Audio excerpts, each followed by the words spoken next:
Bonjour et bienvenue, voici notre tour d'horizon économique, politique et géopolitique. Nous sommes le mercredi 16 septembre et l'espoir revient, semble-t-il, à la veille de l'annonce de la décision de la Fed. Une décision qui sera bonne, quelle que soit l'annonce, si l'on en croit de nombreux commentaires.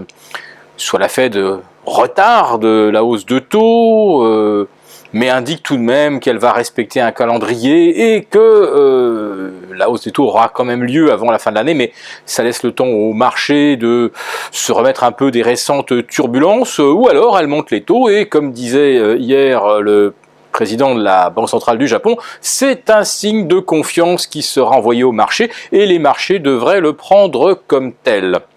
Bon, quand on regarde les marchés obligataires mardi et ce mercredi, on ne peut pas dire que la période soit à l'euphorie. Sur les actions, en revanche, on semble penser que 0,25% de hausse de taux, c'est relativement indolore, que cela survienne dans 48 heures ou dans 48 jours.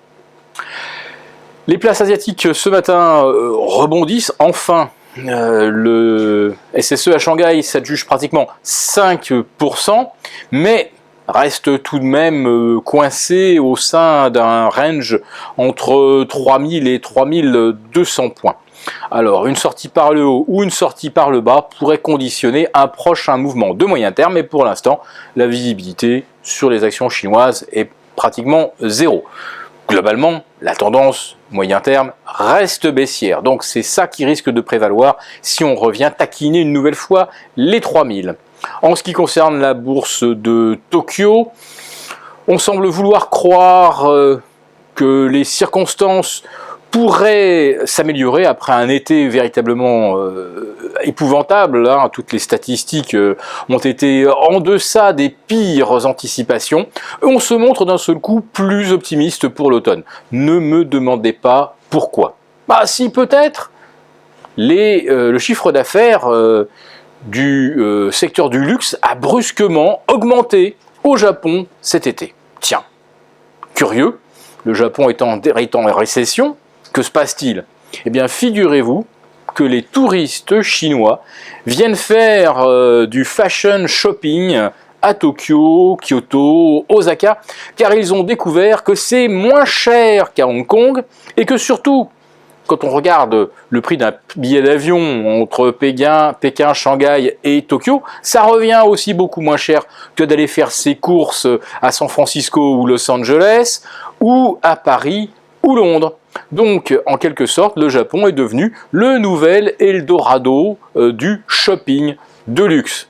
Bon, on s'éloigne évidemment des vraies grandes questions macroéconomiques, mais en tout cas, le marché, lui, se jette sur cette hausse. Voilà d'un seul coup, un signal encourageant. On a baissé, voilà, c'est le moment de racheter les titres qui semblent survendus. Alors espérons que cette période de rachat des titres survendus va se prolonger un tout petit peu parce que nous attendons de pouvoir recouvrir les portefeuilles le plus haut possible. Alors, est-ce que ça sera 4720, 4730 ? Est-ce qu'une annonce bien accueillie de la Fed pourrait booster le CAC jusqu'à 4780, 4008 ? En tout cas, que ça soit 4720 ou 4008, de toute façon, il faudra agir. Alors, rendez-vous vendredi pour affiner notre stratégie. La seule chose que nous conseillons pour l'instant d'acheter, ce sont quand même les matières premières, parce qu'il y a un moment ou un autre, là, de détenir des actifs purement numériques, les grosses mains, les initiés viendront s'intéresser aux biens tangibles et concrets.